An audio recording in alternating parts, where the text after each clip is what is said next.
So we're the Green School Water team. We're delivering this theme to schools nationally through a mix of online and in-person events, as well as resources. You can contact us at this email address, and you really don't hesitate if you have any question or if you want to share any of your experience with us. We're always delighted to hear from you. As you can see, we're a very small team, so we're helped on the ground by the fabulous environmental awareness officers from our local authorities. They're often your partners on the ground, and they really make it possible for the theme to be delivered nationally. The water theme has been funded by Ishka Aaron for over 10 years. So it's made it possible for thousands of schools in the country to learn about the importance of water and how we can all protect it. I'm going to show you a short video so you see how they treat our drinking water.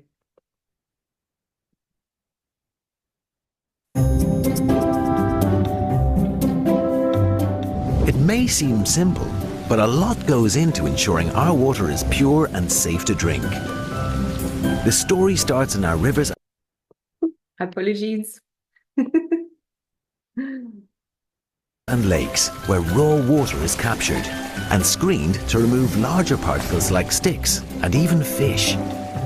Next, chemicals called coagulants are added. These bind smaller particles together to be removed by gravity. The water is then filtered through sand media. The water now looks clear, but microorganisms still thrive. They're destroyed with ozone, chlorine, or ultraviolet light. A final round of sampling and laboratory testing is carried out. Only now is it ready to go to homes and businesses.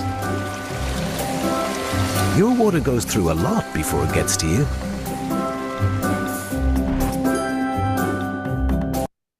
Okay, so just a snapshot of what they do. In this video, it's talking about how they treat our drinking water. And just to give you an idea, it's over 1 billion liters of drinking water treated like that every day. So it's considerable. And on top of this, they treat our wastewater. So, oh. I have a question for you. So if you can use the chat to let us know your thoughts. So our question is, why is water important? You're going to work on the theme of water. If you think about water in day-to-day life, and why do you think that theme is important? If you can put your ideas in the chat, that would be great.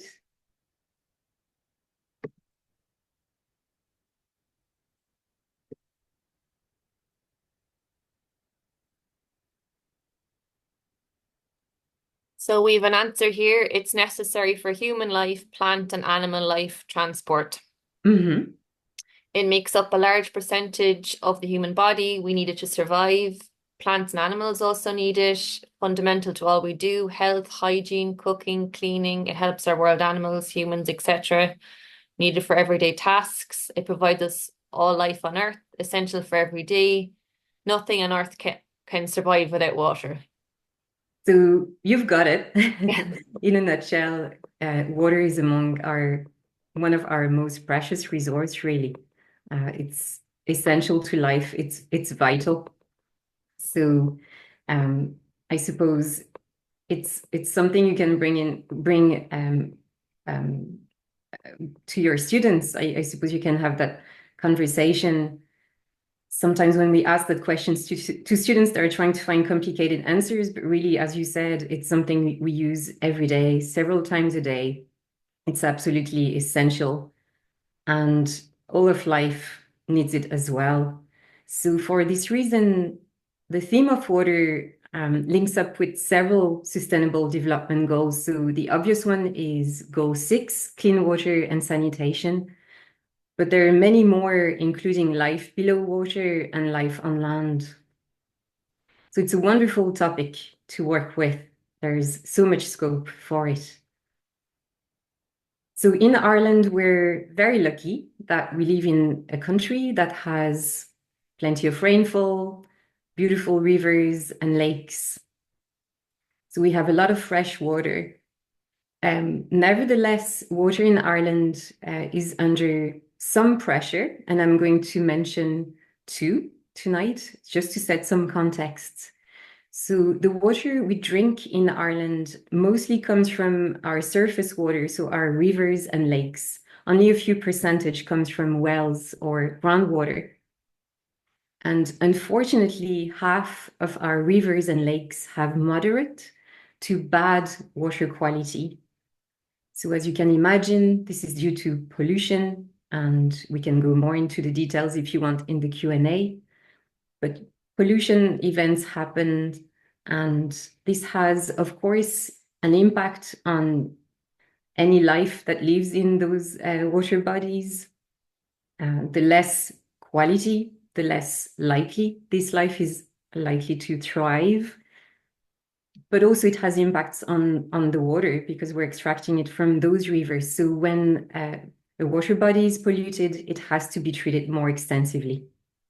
So what can we do as green schools? Maybe we can find out where the water we're using at school and at home is coming from. That's the first step. And what is the quality of the water of our local river or lake? What are the pressures or potential sources of pollution that are experienced locally? And can we raise awareness about these issues in our school? Are there maybe local groups working on those themes? Sometimes tidy towns may be involved. So there is so much we can do locally when we look at what's around us.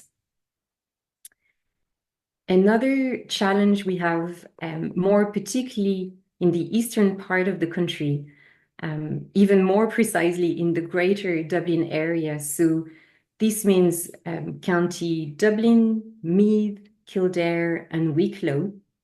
The demand for water in that area from people and businesses is ever increasing. And water is already taken at very high level from the River Liffey. So there is a project to bring water from the Shannon to service people in parts of the Eastern and Midlands regions to kind of face the fact that water consumption is ever increasing.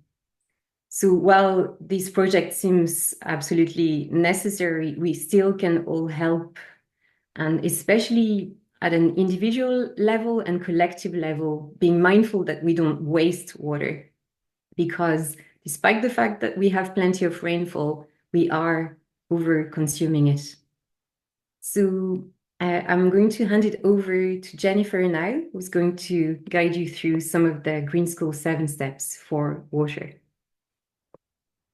Thanks, Sabrina.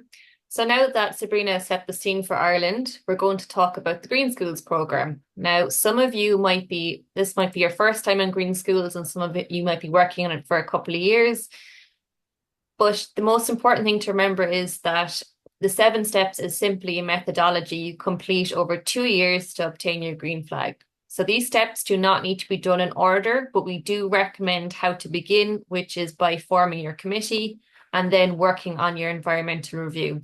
So today we're going to talk about step 2, the environmental review, and step 3, the action plan, and a little bit on step 6, which is your action day. So for further information on the other steps, you can look in the handbook. And just to remember that Green Schools is a student-led programme, and it's important to keep the whole school informed and involved. So as part of the Green Schools Committee, the first task is to do an environmental review for water. In other words, you will assess the situation at your school, what's your starting point, and what areas are there for improvement. So if you're in year 2 right now, you will be repeating your environmental review later this year to see the impact of your work in your school. There are 4 essential items to complete as part of your environmental review. Next slide, please. Yeah. So the first action is to complete this environmental review checklist. This checklist is to give the committee a baseline of information. And you will probably have a lot of no answers when you first complete the checklist, but when you repeat the checklist after 2 years, you should have a lot more yes answers. You do not need to have all yes answers to successfully complete the theme. This checklist is simply to help you create a baseline of information and to see what areas you can develop in your action plan. So the second essential action is water usage.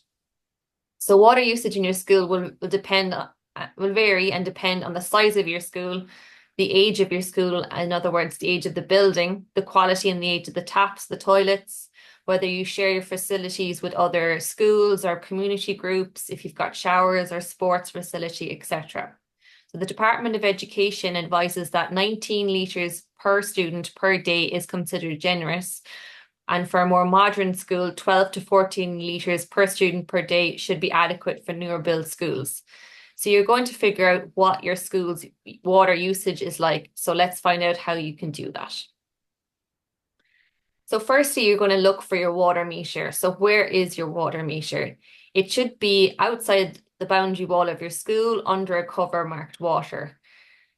And now I know this might sound simple, but often the water meter can be difficult to find. And if you cannot find it, there are other ways of detecting your water usage, which I'll mention later on.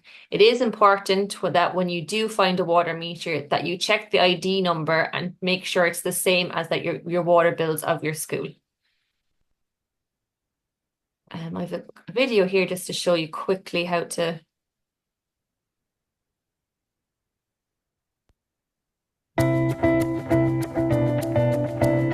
Taking a meter reading. Taking a meter reading correctly. There are two types of water meter. Both meters measure how much water you use in cubic meters, but look a little different. One of these meters has a clear plastic lid. If you see a lid on the meter, simply lift it so you can read the meter. Check that the serial number on the meter matches the meter number found on your bill.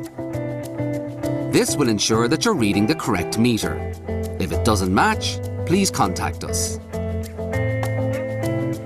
On the meter, you will see that there is a series of dials divided into two sections, a black and red section. The black dials with white numbers record the whole cubic meters, and the red dials with white numbers record single, tens, and hundreds of litres, otherwise known as fractions of a cubic meter. 1 cubic meter equals 1,000 litres. Read the meter from left to right, taking note of all the digits in the black and red sections. Depending on which meter you have, the red digits, in particular the last red digit, may be difficult to read. Once you've finished taking your meter reading, remember to replace the frost plug, as this protects your meter from frost damage. Before replacing the lid, check that the rubber seal, which is located around the edge of the lid, has not been dislodged. Remove any dirt from around the outside of the lid and the rubber seal. This will ensure that your meter box remains watertight. And don't forget to replace the lid to prevent someone from tripping. If you have any questions or require further information, Perfect. So that just gives you an overview of how to read your water meter. Next slide, so please. please call us. So There you this is just no worries. So this is just a picture of a water meter. So again, the black are your cubic meters, the red is your actual liters. So you just add them together. So for this example, that's 39,750 liters. So the best option to do this is to take a reading on Monday morning and then on Friday evening. And this reading should show you how much water was used in your school in a week. So we're now going to work through an example together. Next slide, please. So for this school, they took this reading on a Monday morning of 0012.725 and again on a Friday evening of 0013.988. And if anyone is good at maths or can do maths quickly, you can pop the answer into the chat there, what you think it should be of how much water was used.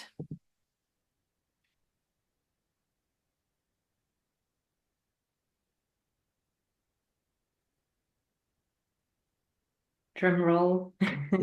Any volunteer? I can give the answer, sure. It's Yeah. 1263. Yep. So there should be another 0 on that because that would actually be another 0 on the meter reading. But yeah, that's you have the right maths there anyway.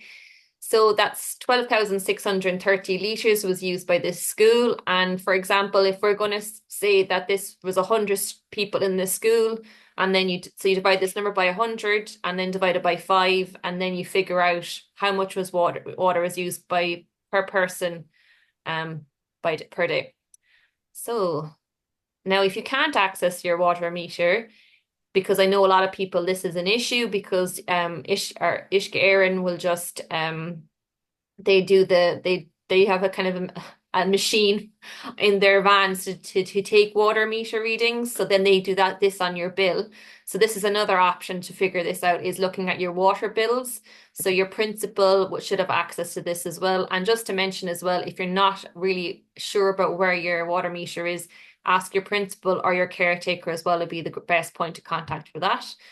So if you're looking at your water bills, then we have further information of this online, or else you can assess this manually. And again, we've more information of this in our resources.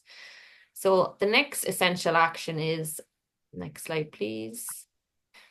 Doing a water audit, which is simply locating and recording the number of taps, toilets, radiators, showers, dishwashers, etc. in the school.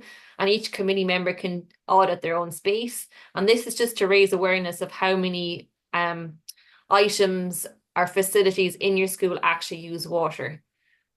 The next essential item is your leak tests.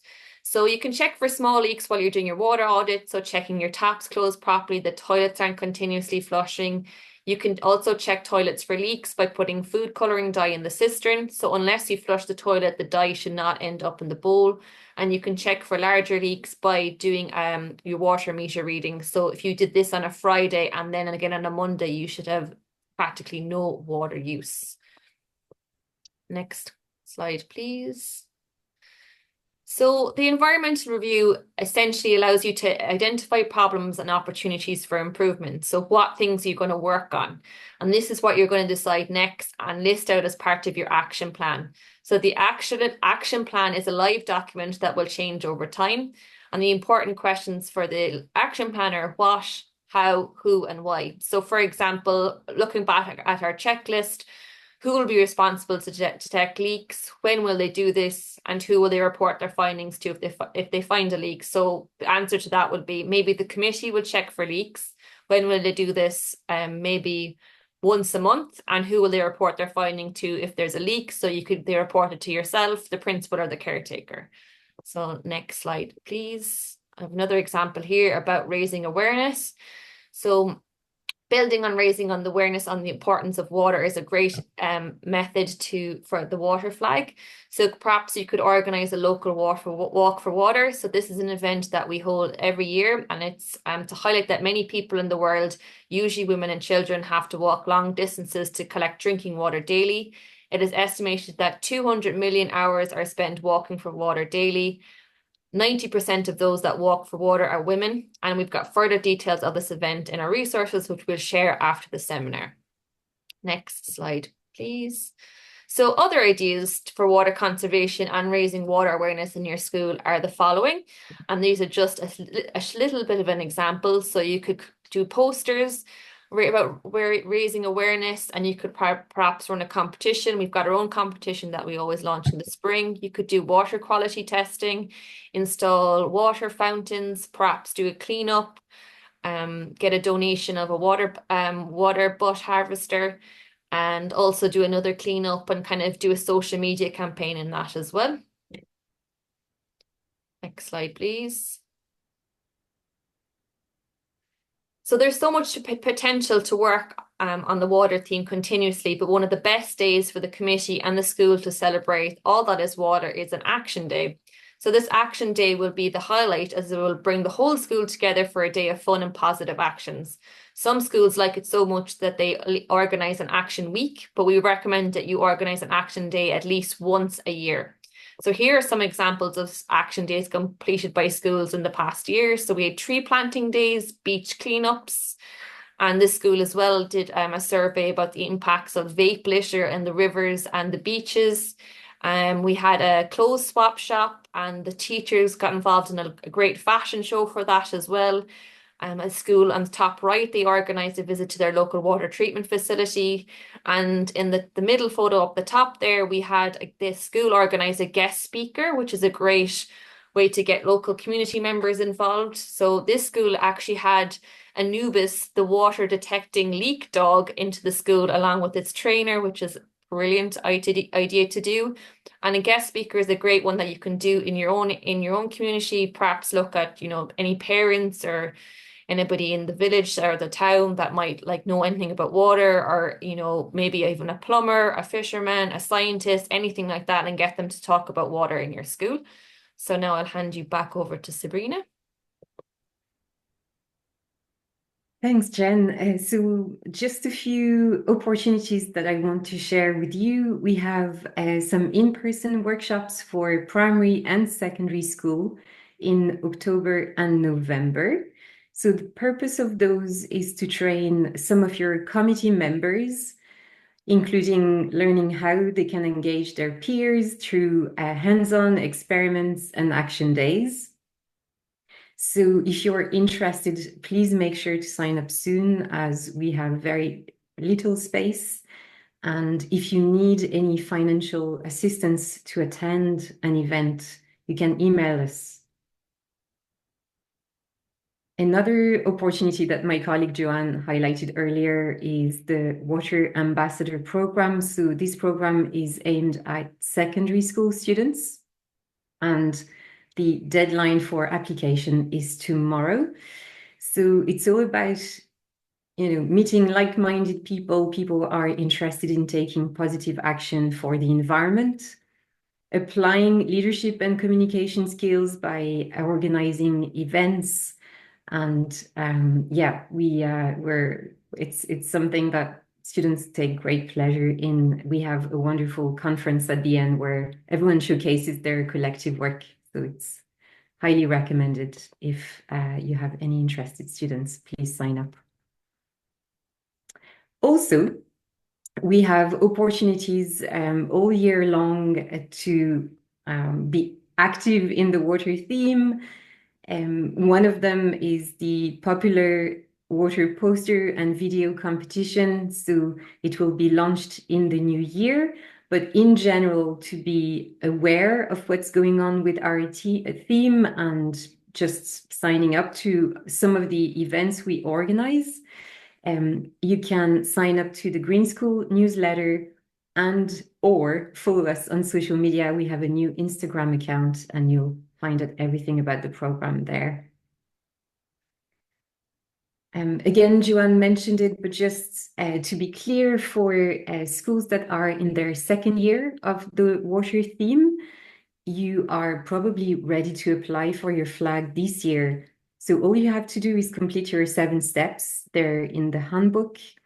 And then once you've done that, make sure you organize a visit. So either your environmental awareness officer will come in, or some of our staff member. And so you'll have to organize that visit between the month of December and March. And really for you, it's an opportunity to showcase your work. For us, it's to really understand what you've been up to, and also spot some of the outstanding work that is done by school. We have a special award for schools that have been particularly creative, particularly proactive, and they are invited to an end of year awards ceremony. Finally, the application form. So that's the form that you will fill in online to explain to us what you've done, and you're effectively applying for your green flag. It will have to be submitted by March 28th. There's plenty of time. So please consider applying this year if you're in your second year. So a few of you were asking, yes, we're going to share these slides in an upcoming email. So in the next couple of days, we'll be sending an email with those slides and other resources that will help you achieving your flag. And then you'll have our email address, and you can be in contact with any of your questions as the year happens. So yeah, without further ado, it's time for your questions. So we're going to stop the recording, and we're going to